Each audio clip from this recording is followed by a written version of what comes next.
I'm Ben. I'm here with Joffrey, and today on episode 96 of Grandma's Room podcast, we got a good one for you. We're going to do the battle of the Chosin Reservoir and the coal Colorado coal mines. Coalfield Wars. Coalfield Wars, yeah.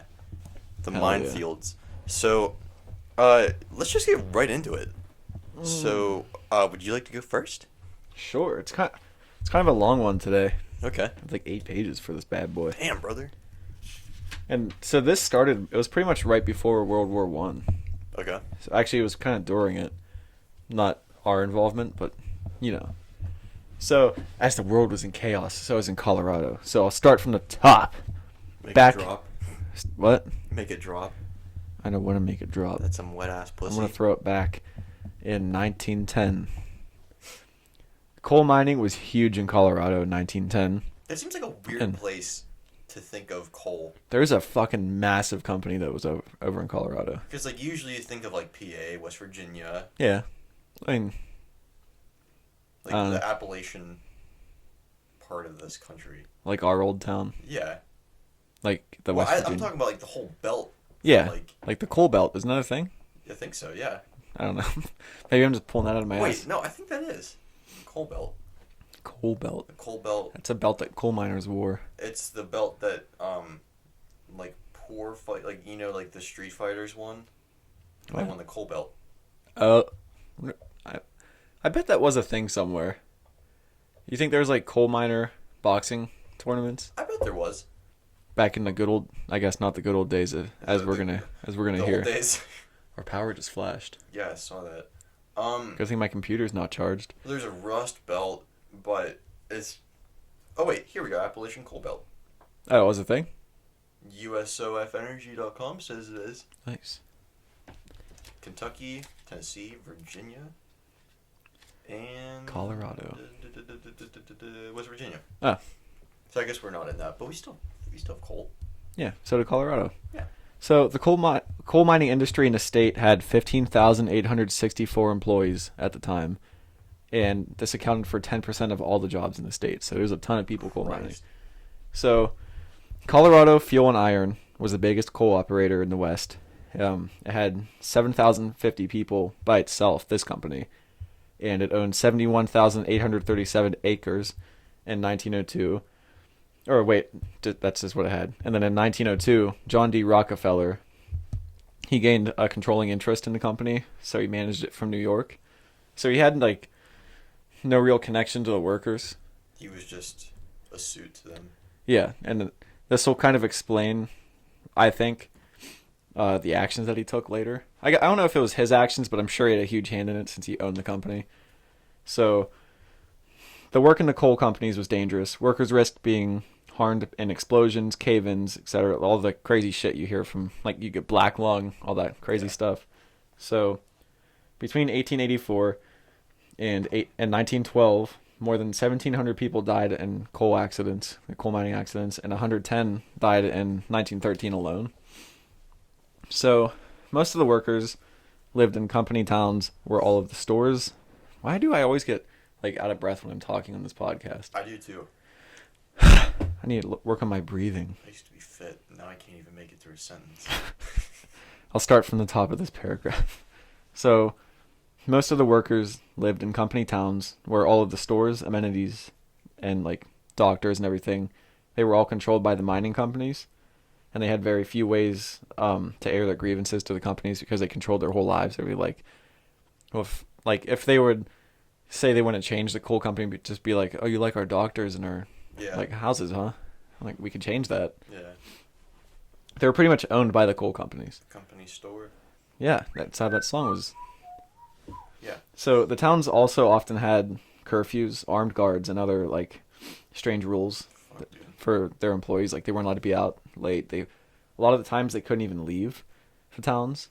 Shit. Like, they were pretty much like, I don't want to say enslaved because they were paid, but, like, it was indentured servants. Kind of. I don't know how to explain it. It was just like a serf. Yeah, pretty much like a serf.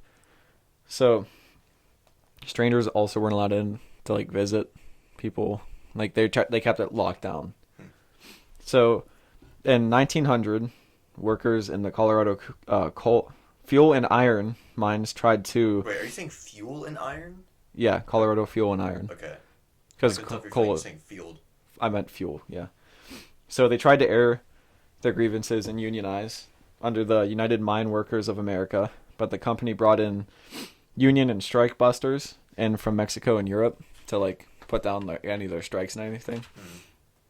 So for 3 years up to 1913, the workers were still secretly trying to unionize, and they finally presented a list of demands to the company.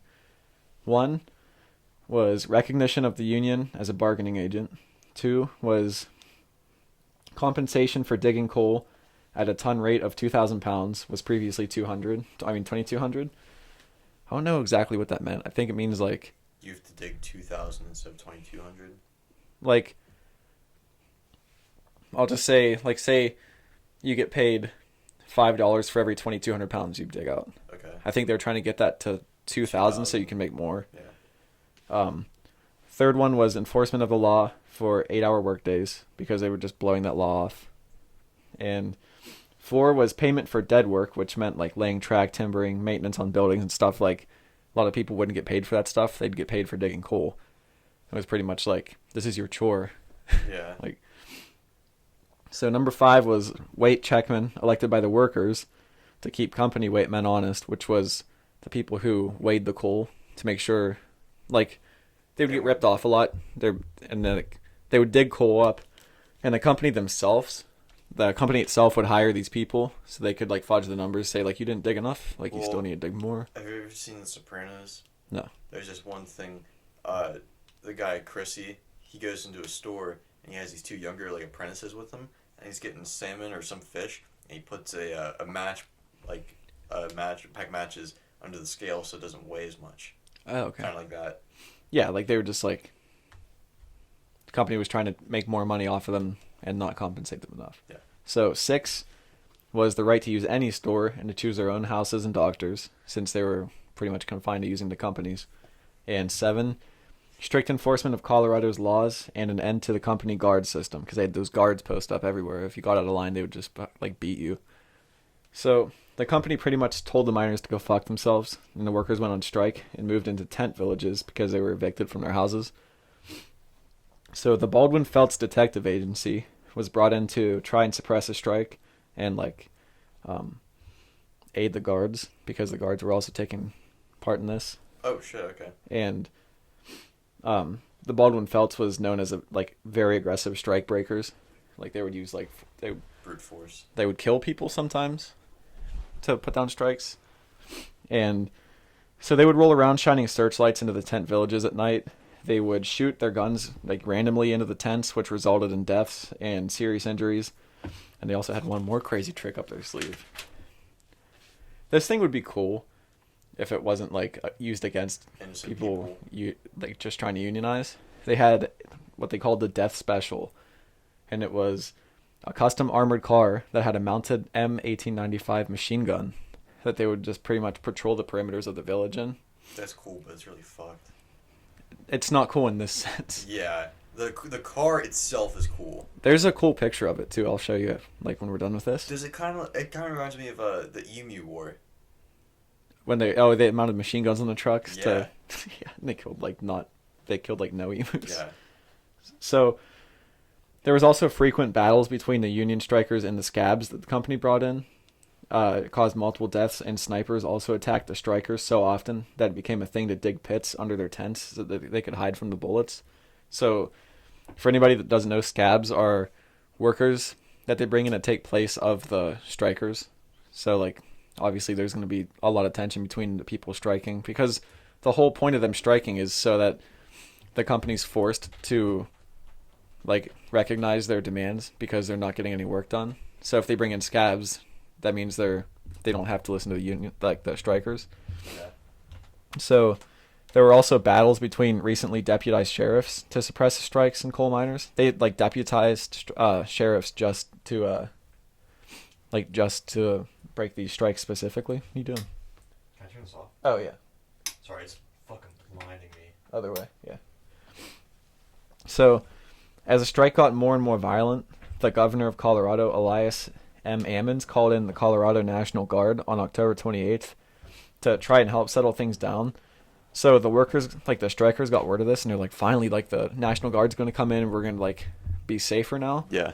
So they pretty much lined up along the roads to like greet the National Guard when they were coming in, thinking that they were going to sympathize with the workers, but they were really brought in on behalf of Colorado Fuel and Iron. So they were led by Guard Adjutant General John Chase. The National Guard was very strict, and on March 10th, 1914, a scab's body was found on some railroad tracks near Forbes, Colorado, and the military said that the strikers had murdered him. So, in return, that General Chase ordered that the entire Forbes tent village was to be destroyed. So the attack started as Union workers, or strikers, were at a funeral for 2 infants that died a few days earlier. So they weren't like doing anything right now. Yeah.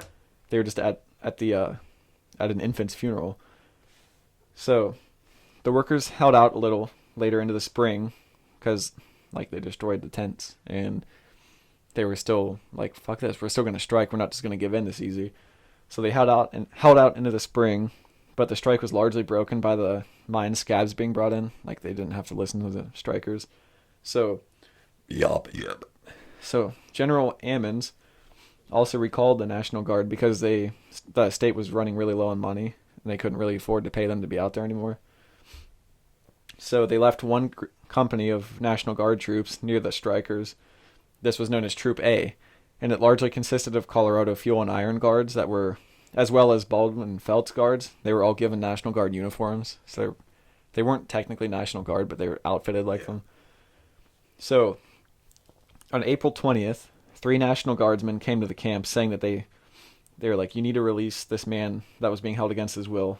I didn't find his name. But Wait, the Union workers were holding this guy? That's what they said. Oh. I don't know if it was just a ploy to get the leader out, because camp leader Louis Tikas left to go meet with Major Patrick J. Hamrock, and during his absence, 2 militias set up machine gun positions on a ridge overlooking the camp, and they started taking up positions about like half a mile south of Ludlow, which is where this camp was. Greek miners at the same time were flanking these guys that were setting up against them, so it was like starting to brew into a fight. So the militia set off dynamite to draw the National Guard support in, so that the National Guard would be like, what the fuck's going on? So they would like come towards it and like join the fight. So this caused the miners to position for a fight at the bottom of the hill, and all throughout history, being at the bottom of a hill is not ideal for fighting. So the militia opened fire, and hundreds of unarmed families started running for cover. The fighting lasted all day, and mine guards joined the fight. In the evening, a passing train stopped in front of the machine guns and helped families escape by blocking the guns from shooting them. Cool. Yeah.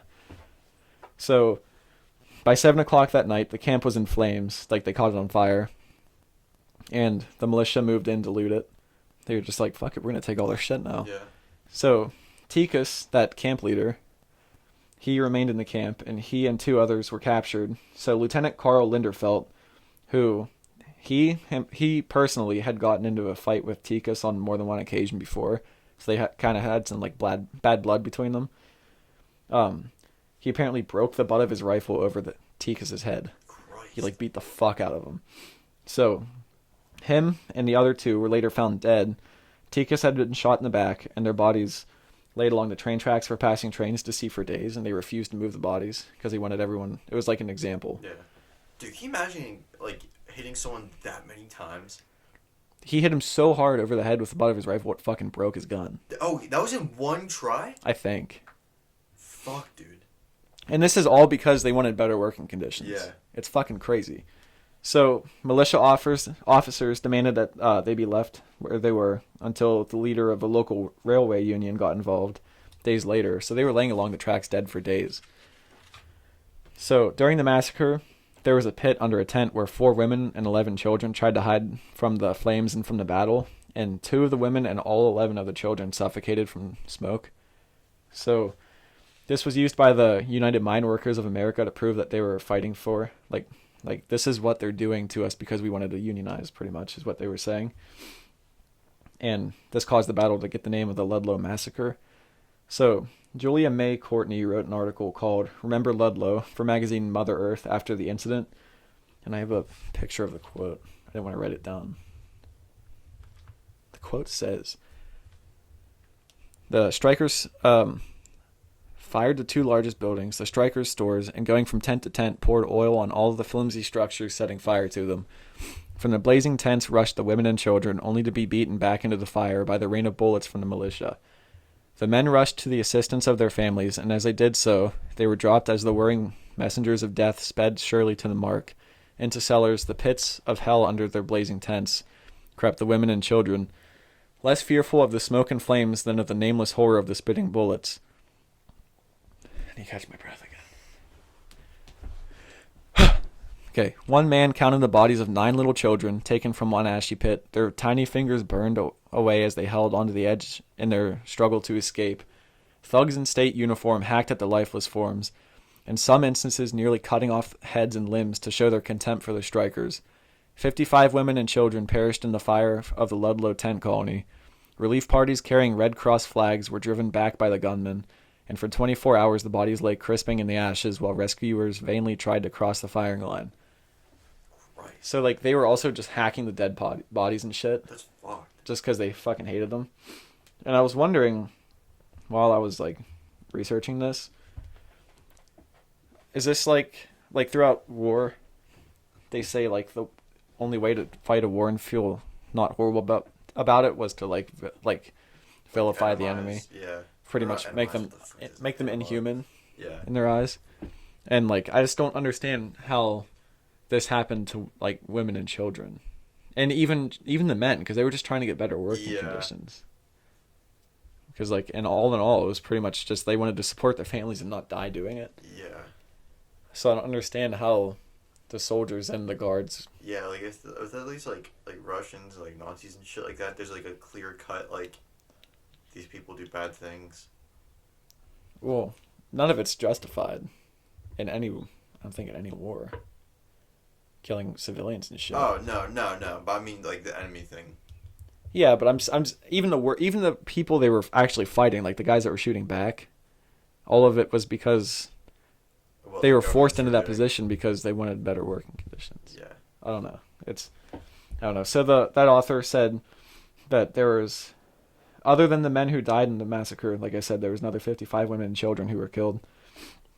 There were also some reports saying a second machine gun was set up to support the guardsmen, and that the train that stopped actually stopped there on purpose to block the machine guns. I thought that was pretty cool. Yeah. Props to whoever that conductor or engineer is. Yeah. So, Colorado military officers had said that it started with Tikas being killed along with the gunfire coming up from some part of the southwest part of the camp. So he said, military officers said that the strikers started it, but like they were at a funeral when they were setting up the machine gun nests. So he also said that morning they had seen women and children leaving the camp and didn't think the strikers would start a fight if there were still some in the camp. But like I said, it wasn't the strikers that started the fight. Yeah. So the Board of Military Officers commended the truly heroic behavior of Linderfelt, his soldiers, and the militia. Like breaking the fucking butt of his gun over the leader's head. They also blamed the strikers for any of the civilians who were killed during the fight.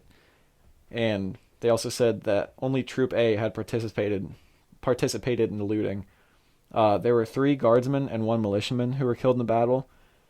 And after the massacre, the 10-Day War, which this was another part of the whole Colorado Coalfield War as a whole. After the massacre, the 10-Day War had begun. So the leaders of unions pleaded with union members to get all of the arms and ammunition legally available, and they started a guerrilla war against Colorado mines and their guards.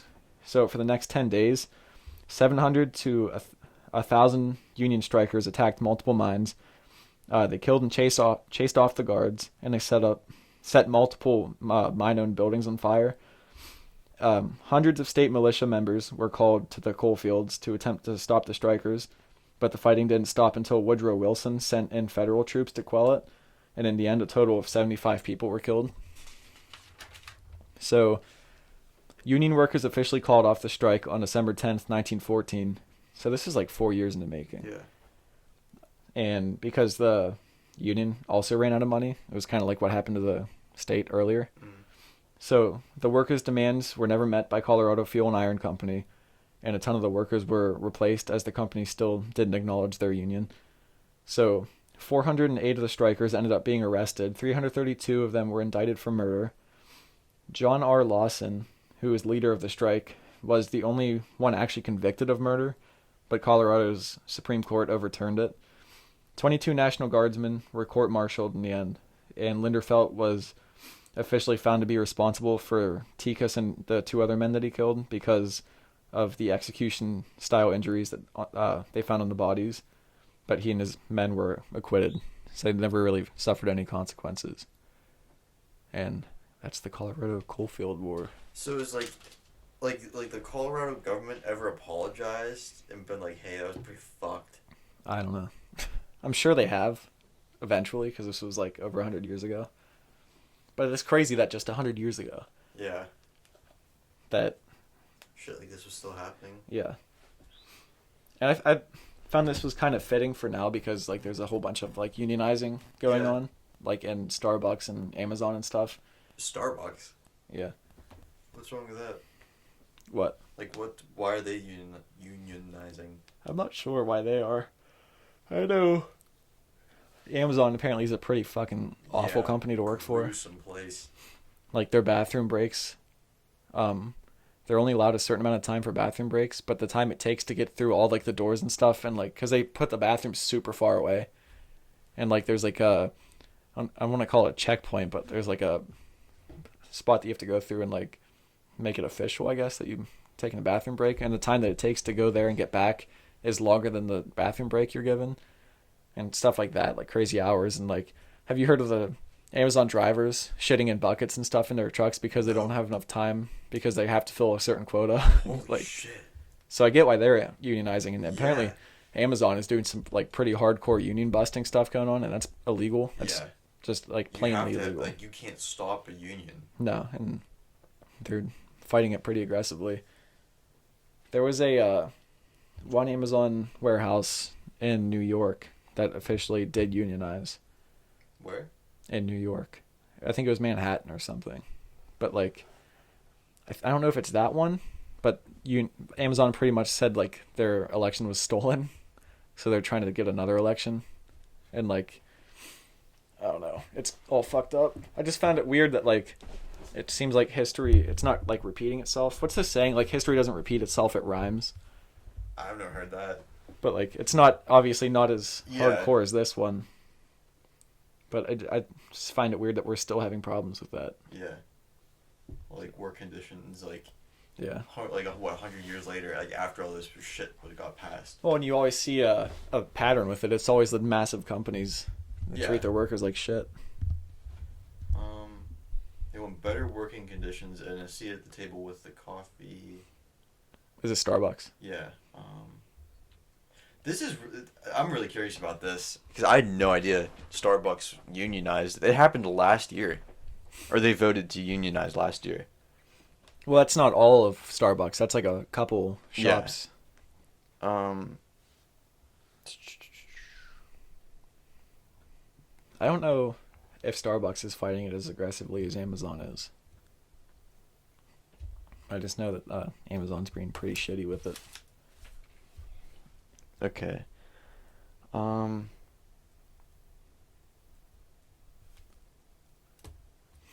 So... What do you find? Okay, so this one lady, I think she's in charge of... I think it's a lady. Let me look real quick. Casey Moore, yeah. So, she and... Michael Sanabria. This is from Forbes. So Casey Moore, she said, there's been it's definitely heightened tensions with people. There's been supply shortages around the country affecting Starbucks, so we're constantly out of things. You show up to work and you don't really know what you're going to be working with, if you're really going to be able to do your job because of the supplies that we have and don't have. There's been some COVID precautions taken, and I will say that I think Starbucks as a company need to do a good job. Okay, that's not really what we're looking for. Okay. So Michael, he says, I think what inspired it is seeing just the way the company had treated the employees early on. There was actually an increased pay rate when we were essential workers, and then after all the stores began being required to open up again, they took that pay rate down. But we're still in the pandemic, nothing changed. So things like that, and generally not feeling appreciated. So they gave them a raise, and then they're like, "Yeah, you guys don't deserve it anymore." Is that pretty much what happened? Kinda, yeah. Casey, she also said, I think my store in particular is interesting. I work at the Williamsville Place store in Buffalo, and my story is actually kind of an outlier because most of the partners at my store have been there 3, 5, 10 plus years. So I came in as a new partner and really saw that these are the people that make Starbucks work and make it happen. Without them, our store would be a mess, and they have good ideas. And like Michael said, we just didn't feel appreciated or valued. Or ultimately, it's about having a voice at the table. And I think that's what really brought this on was people saying, we can do something about this. We have power when we stand together. And, there's 8,000 Starbucks in the entire country and not one of them are unionized. There's a problem here. I think just people talking in the Buffalo region and a lot of people wanting to do something about it. I think it was a good moment and the word spread and here we are. So I guess they're just kind of treating them like shit and taking... Can you imagine getting a fucking raise and then they're like, nah? That would suck. Yeah, pandemic's over. Because, like... You guys are going back to shitty pay. You gotta figure, like, that had to have been, like, only a year and a half. Yeah. Well, no, I guess a year and a half, getting a year and a half of, like, a huge pay raise, and then you're fucking back to square one. Yeah, and when you get a pay raise, it improves, like, your whole quality of life. Yeah. And just to take that back, like... Well, it's kind of like if you get a divorce, like, the one partner, like, I guess if they're not working, but, so, like, someone's working and someone's not, like... The other person has to pay alimony because they're, like, accustomed to that new, like, lifestyle. So it's, like, the same thing. Like, like... Yeah, I don't know. The kind of the fucky thing about Amazon is that they intentionally keep a high turnover rate of their employees. What's that mean? It means, like, they intentionally make it so they don't work there for, like, a very long time. Here for a fun time, not a long time. Yeah. But, like, the thing that sucks is, like... If they're trying to get a warehouse to unionize, that's not gonna happen if they just keep bringing in new people and trying to force them out. Yeah, like if you can't get enough people to work there long enough to be like this is fucked up, no one's gonna vote to unionize, and the people that do stay there for a while, they're just like continually get fucked. And I've heard people say like just find a new job, and like it's not that easy. Yeah, necessarily. Like people are hiring, but like. There's only so much. And you have to keep in mind, like, you also need to find a place that pays similar to where you're going. Yeah, you can't go from, like, $20-$30 an hour back to fucking working at McDonald's for, like, 10. Yeah, and I don't know how much they get paid. I'm sure, like, I don't know. I wouldn't imagine it's a whole lot. Because if, one, they're not staying there for long, and two, they already treat them like shit anyway. Yeah. Or maybe they pay them a lot, and that looks good, and they get there and like, oh, shit. This sucks. Yeah. Yeah, I don't know. I just found it interesting how it kind of ties into today. I really like that story. That was good. Thanks. That's probably my favorite one you've done. Really? Yeah. Thanks. So let me hear about the Chosin Reservoir. Yeah, so I heard about this. I was watching a documentary on AHC, which if you don't know what that is, it's the American Heroes channel. And they pretty much have like... I think them and History Channel might be owned by A&E. Okay. Or, you know what I mean? Yeah. But they have like all the same like documentaries pretty much played on their like each channel. So this one they just do like war stuff. It's not like the Men Who Built America and like Ancient Aliens. Yeah, Ancient Aliens, yeah.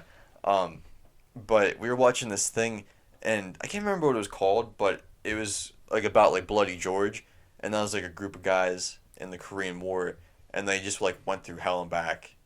And it's crazy, but so this is the battle that like kind of defined them, just as being like hard asses, and so yeah, the Battle of Chosin Reservoir. It was during the Korean War in 1950. This took place, and so the way like it kind of worked out because I guess in Korea there's this like huge mountain range and it's like super hard to pass, and so the UN split their troops. They sent half the guys up the eastern side and the other guys up the western side. So, so this is like kind of a result of like why like I guess I don't know if it's a result, but maybe splitting the troops wasn't such a great idea. But I don't know. So in 17 days, UN troops were surrounded by Chinese and North Korean troops and were outnumbered 4-1. Fuck. Yeah. And they were against the odds. They were against the odds in freezing conditions that made fighting almost impossible because the whole time they're trying to flee these guys, and it's so cold that firing pins aren't hitting hard enough. The springs aren't working in their guns. Batteries and shit, like, they're freezing, and you can't use cars or radios, so you're like kind of stranded. Blood plasma is freezing, and once it freezes, it's useless. Yeah. And it said, I thought this was pretty interesting. It said it was so cold that morphine, it would freeze, so the guys, like the medics, would just leave it in their mouth. Oh, So to it'd keep thaw it warm. out, yeah. So There's they'd like be little running around packets of it, right? Yeah. But it has like a fucking needle on the end of that. I'm sure the needle's covered. I don't know. But yeah, so up until the point like when it hit the fan, the UN was like the war was looking very much in their favor because they just kept dominating, and they hoped to have the war over by 1950. The UN forces were split in two, like I said. In October 19th, 1950, China joined the war on the side of the North Koreans, and that's like when it started, like the tide of the war started to change. So, UN troops they attacked the Chinese on the eastern half of Korea, where the Chinese lured them to the Chosin Reservoir to be ambushed because they had 120,000 troops waiting there for them. The Chinese. Yeah, we only had 30 by the time like we got everyone there and started to run back. I heard it was at one point it was only 10,000 Marines. Holy shit. Yeah, so that's fucking 12-1. And General MacArthur, which if that name sounds familiar, it should, because he was also the general during World War II. Like he was the one who signed the agreement on like with the Japanese. Like to end the war. Yeah, what boat was that on? Was that on USS Missouri? I know whatever it was at Pearl Harbor. I can't remember. Oh, was that Pearl Harbor? Yeah, I think it was Missouri. But anyway, he wanted his troops to advance because he wanted to fulfill his home by Christmas offensive, which every fucking war has a home by Christmas thing. Like If you're a soldier, it'd be nice to hear like, hey, we might be home by Christmas. It's nice to hear, but It gives you something to fight for. I mean, I guess. But then shit like this happens, where you get in over your head because you're trying to rush in. Like that happened in what, like a Civil War, World War One. I'm sure World War Two. Someone said it. But anyway, so 10,000 Marines were spread across a 400-mile front on the western side of the Chosin Reservoir, and actually, I thought it was kind of funny. Chosin is not even the right way to pronounce that reservoir. They're using old Japanese maps, and it's like the Chosin Reservoir or something like that. Yeah. But anyway, so fighting took place on a 70-mile stretch of road. This is like where like the Bloody George was. It was just this road, and it was a cut road that they made, I think, and it was just valleys on both sides. So Bloody George is a group of soldiers too. Yeah. Okay. And they're just getting fired on like while they're trying to leave, so it made it like impossible to, fucking do anything because you're just gonna get shot at. So, yeah, it was very narrow, and at some points they said it was just gravel. So like if you're having 10,000 plus guys, Gonna pretty much turn it into mud. yeah, and like it's frozen over too because it's winter. And they said this was the worst winter the area had seen in a long time too. So that obviously the worst didn't help. possible conditions to fight in. Yeah. So finally they're like, okay, you guys need to get the hell out of there. And so they were told to retreat to Hungnam. And all the while weather was working against them. They said the temperatures dropped as low as negative 36 degrees Fahrenheit. Holy shit. Yeah. Can you fucking imagine that? Like when it up here when it gets like to zero, it's super cold to me. I barely walk outside when it's that cold. Yeah. I can't imagine that, dude. No. Almost negative 40 degrees. Imagine like, because when you're fighting, you're not always standing up. You're Imagine laying like down. lay down in the snow and shit to like. They said that frostbite was like people were super susceptible to that Oh, I because the can ground had imagine. frozen over too. Yeah. So yeah, 120,000 Chinese troops. So they surrounded the UN, and they were relying on an artillery drop, but it turned out to be nothing more than its code name, which was Tootsie Rolls. Oh wait. So it was just a huge drop of Tootsie Rolls. Yeah, What? yeah. So like, Why? well, okay, so it makes sense a little bit. So like you can fucking carry a whole handful of them, Yeah, or like but a whole pouch full, and that can supply you for like it said they lived off of Tootsie Rolls for 3 weeks eating them, and it gives you sugar, peps you up a little bit. Philip's really trying to get in here. Yeah, she is. And yeah, and they would fix like fuel lines and bullet holes because if you melted it, you could patch it. Okay. They used candy on their tanks and stuff. Yeah. But they were like expecting like some heavy duty shit, and they just get a bunch of Tootsie Rolls. Can you imagine how fucking mad you'd be? The guy that Yeah. the guy that opens it, you're like, what the fuck? Yeah. Just piles of Tootsie Rolls. Well, like one box and then another and another and another. Like, where the fuck are the shells? Yeah. Best we can do is Tootsie Rolls. So Marines, they got attacked all up and down this one road on the night of November 27th, and it cut off a bunch of guys. And so Charlie and Fox companies both, they were ordered to fight on the road, and this allowed Charlie to retreat, but they left Fox by themselves. Bless you. Thank you. And it said that Fox went through 5 straight days of fighting by themselves. Holy shit. Yeah, against 120,000 troops. How many were in Fox? It was a whole company. I don't know how many people that is. Yeah, I don't know either. I'll look it up when you... Okay. So, yeah, all these guys, and, like, they had people, like, shelling them, but from, like, super far away. So, like, yeah, you have their help, but... It's not as accurate as you would like it to be. Yeah. And, well, like, with that, like, so many guys compared to what you have... Wait, you said a company? Yeah. 80 to 250 soldiers. Holy fuck. That is nuts. Yeah. Against what? 120,000. Were they completely isolated? Yeah. They were cut off. Fuck. Yeah, they were surrounded pretty much. Imagine Like, if you that. look at like pictures of the map of like the reservoir, it started up here, like Chinese were up here, and then like here's the reservoir, and like we were over here, and they just came in on both sides. Fuck. Yeah. Fuck that. Yep. Can you imagine that hot-headed feeling? Yep. Yeah, that'd be God, insane. I need to go pet Phil real quick so she can stop. Okay, I'm gonna keep going. Yeah. So Fox got left by themselves for 5 days, and things weren't going good in the west either. Like on the western side of Korea, from the Chungcheong River, they were told to retreat to Hungnam, like the guys in the east were, and so these guys, when they're coming back, they're like, oh, swing by and grab Fox Company, and so they advanced towards Fox Company, and they had a convoy led by a single tank. Nice. So just one tank and a bunch of guys. And so fighting lasted all day, or all night of December 1st until every Marine had left the area. And the Chinese found out, oh shit, like the place we're advancing to, they have way more guys than what we thought. Yeah. So like, let's just dig in here and just kind of wait for them to come back.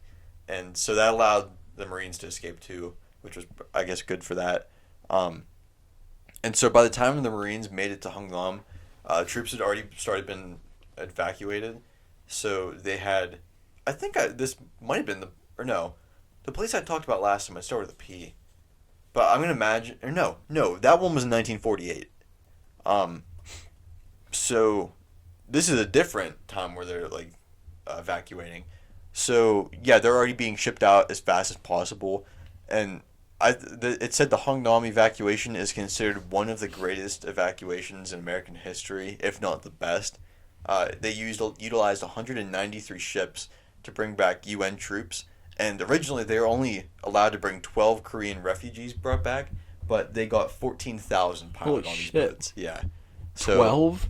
yeah, They were allowed to bring 12 people. yeah. Why? I don't know. Just no room?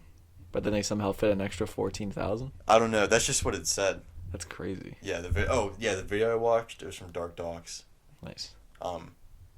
But yeah, they left and they destroyed the port, and it was like this was like a big turning point in the war, because like just got their asses handed to them. I know we said this last episode, but I don't understand how the Korean War is not talked about more. Yeah. Because of shit like that? Well, this isn't even the first, or this is the first one.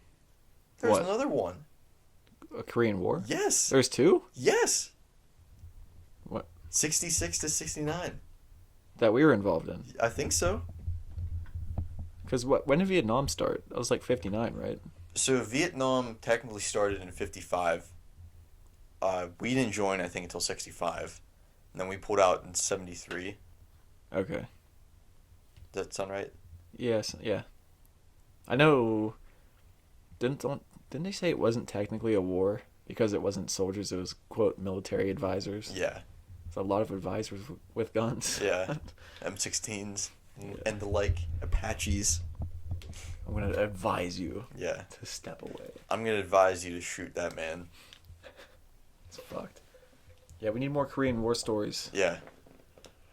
That's a fucking crazy story, dude. I can't imagine. I keep thinking about the fucking box of Tootsie Rolls. Dude, I could not imagine that feeling. Like, just like your heart in your stomach. We're just gonna like we're getting an airdrop soon. It's a bunch of artillery. We get it. It's fucking Tootsie Rolls. Yeah. What are we supposed to do? Throw these at them? What if Tootsie Rolls, like, they just started throwing them at them, and they're like, man, these taste really good. And they're like, why are we fighting? These taste too good. And then actually Capitalism tastes too good. It tastes so sweet. What if that's what ended, like, all war, was Tootsie Roll? That would be nuts. Be pretty impressive. But Yeah. it didn't. Fuck you, Tootsie Roll. Yeah. No, well, they saved people, though. Yeah, good point. Yeah. Think anybody plugged a wound with a Tootsie Roll? I don't know, maybe. How many soldiers are there? What, total? Yeah, I mean, 120,000 Chinese. 30,000. I'm sure North Korean. Well, that was together, yeah. Yeah. Well, actually, no. That might just been Was that straight up Chinese. Chinese soldiers? because it was like from like the People's Army. The Chinese like People's Army or something like that. PLA? Yeah, People's Liberation Army or whatever. something. I think it might have been, yeah. I like how every communist country is like the The People's People's- Liberation or like the Democratic Republic. I don't know. I'm sure I'm gonna say this because I hope it's true, not because of some like fucked up sense of humor, but also kind of, I guess. I like to think that at least one person plugged a wound with Tootsie Roll, I don't know. warm or cold. I bet it'd have to be warm. You think? What if the bullet hole was like the perfect size of the Tootsie Roll? I mean, maybe. Plugged it up. I mean, it is sugar, right? So Yeah. That wouldn't be too good, probably, if it got in your skin. Like, would it? Make you sweet. I don't know. I don't know. Do you think that'd be bad? I think 'Cause, it would like, be. People inject saline. That's salt in their bodies. I mean, like, But, what? I don't know. never mind. Like, if you just injected sugar water into your arm, do you think that would fuck you up? I don't think injecting it. I think just putting it on a wound would. It's the same thing, pretty much, I would think. It's still going I don't- inside your body. Yeah, but you're putting that in your veins. I would think, and this is with no medical, like, knowledge at all, I would think the only thing it would do is raise your blood sugar. If you're putting it in your veins, yeah. But Well, I'm talking about you get shot and there's a fucking gaping wound, and you put chocolate and sugar on that. I can't imagine that would. Well, be... what's sap? Sap is sugar, right? No, Like tree sap. What is it? I don't think it's sugar. That's how you get maple syrup. You gotta tap it. Yeah, but isn't it still technically sap? Like, I don't know. because didn't like old like native people used to like. I heard something. There's this guy that was in like South Africa or something, and his plane got shot down. And he got a bunch of burns and shit. and they found natives, and they like put this like tree sap and shit over it, and it like turned black. And then like when he finally got to the hospital, they were like, if you didn't put that stuff over your burns, you probably would have died. Well, probably. I guess that's a good point. It protects you from like But dirt that's and shit. also different from just sticking a Tootsie Roll in a bullet hole. Yeah. I don't fucking know, dude. Yeah, dude. Maybe it's something I would have tried and died. Yeah, I think that's probably pretty likely. Yeah, most likely. So is that it, dude? Yeah, that was really stupid. We're gonna end on this low note. Yeah. We're giving Grandma's room a makeover, physically and websitely. Yeah, we moved into Joffrey's old room. Virtually. Yeah, I switched rooms. I think it's gonna be a lot better over here. It's actually painted. It's not that shitty wood grain. Yeah. We just need to hang more stuff up because I didn't hang more. We gotta make it our own. Yeah. We're gonna start. We're gonna start doing video again. And Yeah. Stick with it. I think we should. I want to buy a camera. I have a GoPro. Oh yeah, I It forgot records about that. It's 4K, dude. It takes Oh, shit. Really good video. The only reason we didn't this week is because the room's still kind of a fucking wreck, Yeah. and it'll just look shitty. We have like 2 things hung up on the wall here. It'd be nice and bare. We should buy like a light or something too, put over there. Yeah. I didn't know if I was gonna get more of those LED lights or like an actual light. Yeah. I could get one of those. Just get a lamp, and they make those light bulbs that you can change on your phone what color they are. Huh? They make light bulbs you can screw in, and there's an app on your phone you can change the light of the light bulb. That's really cool. So you That's get, awesome. Lights right behind the camera to shine over here. Dude, I want to get one of those. I think like you remember when we went to that like the fucked up pods and What? the fucked up pods for Christmas. I can't remember not sleep deprivation, sensory deprivation. Oh, yeah. And it was really cool. They had mirrors, and then there was lights, those like circle lights, built into them. Yeah, it looked like it just came out of nowhere. Yeah. You couldn't see the light bulb or anything. Yeah, like you couldn't see it behind the mirror. It looked so cool. But they make them with like just a stand with just like that circle ring light. light. Yeah, Yeah. I think those look really cool. I think that's if you have like a camera In the right middle. here. Yeah. And then it does light the whole way around it. Do you think that'd look good from the side? Like, do you think it'd be bright enough? I'm sure it'd be bright enough. Yeah. I don't know. We'll figure it out. It's not what the Yeah, listener. figure it out. It's not what our listener wants to hear. Yeah. You got the listening plugs? Yeah, you can follow us on our socials, Grandma's Room Podcast on Instagram, room_grandma on Twitter. You can watch our video or listen just to our video on YouTube and Rumble. And you can listen to us on Apple Podcasts, Spotify, Stitcher, Google Play, or Google Podcasts, Amazon Music, pretty much all the big boys. We say it every time. And yeah, that's the socials. We have some Spotify playlists, just some stuff we've compiled, things we hope you like. We know we like them. We have Grandma's Blues Club, Grandma's Opium Den, Grandma's Clam Jams, Grandma's Crimbus Tree, Grandma's Jukebox, Grandma's Guitar Case, Grandma's Trap House, Grandma's Saloon. I think that's it. Yeah. We have 8 of them. And yeah, if you want to listen, do it. If you don't, I guess don't listen to them. Thank you for listening to the podcast, though. Yeah, you It means a lot to us. could have been anywhere. You're listening to our voices on these microphones that we're speaking into. Joe, any final messages? The cow jumped over the moon, I guess. Yeah. You?